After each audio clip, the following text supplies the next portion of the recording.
Hello friends, welcome to நாகுவின் சமையல். நம்ம இன்றைக்கி வீட்டிலேயே ரொம்ப ஈஸியான முறையில் கரம் மசாலா பவுட்ரு வந்து செய்ய போகிறோம். அது எப்படி செய்யுதுன்னு இப்போ பார்க்கலாம். இது செய்கிறதுக்கு நான் வந்து 1 டேபிள் ஸ்பூன் அளவுக்கு இந்த மாதிரி மல்லி எடுத்திருக்கேன். 1 டேபிள் ஸ்பூன் அளவுக்கு மிளகு எடுத்துக்கோங்க. அப்புறம் 2லேருந்து 3 வரையிலும் பட்டை எடுத்துக்கோங்க. சின்னதாக இருந்தால் 4 கூட எடுத்துக்கலாம், பெருசாக இருக்கிறனால 3 எடுத்துருக்கேன். அப்புறம் 2லேருந்து 3 வரையிலும் இலை எடுத்துக்கோங்க. அப்புறம் 1 டேபிள் ஸ்பூன் அளவுக்கு சின்ன ஜீரகம் எடுத்திருக்கேன். 2 டேபிள் ஸ்பூன் அளவுக்கு சோம்பு எடுத்துக்கணும். அப்புறம் 20 ஏலக்காய் எடுத்துக்கணும். 4 ஜாவித்திரி வந்து எடுத்துக்கலாம். 8 அன்னாசி பூ, அதாவது ஸ்டார்னு சொல்லுவாங்கள்ல, அந்த இது எடுத்திருக்கேன். 1 டேபிள் ஸ்பூன் அளவுக்கு கிராம்பு எடுத்திருக்கேன்.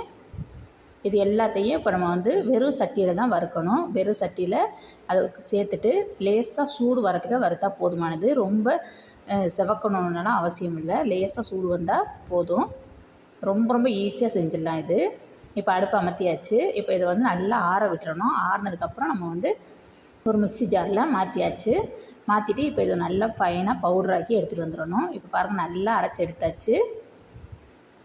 இந்த மாதிரி கையில் எடுத்து பார்த்தோன்னா நல்ல பவுடராக இருக்கணும். அந்த மாதிரி இருந்துச்சுனாக்க ரெடி ஆயிடுச்சு. இப்போ பாருங்கள், சூப்பரான கரம் மசாலா எவ்வளோ ஈஸியாக வீட்டிலே ரெடி ஆயிடுச்சுன்ட்டு. இது வெளியிலலாம் வாங்க வேண்டிய அவசியமே இல்லை.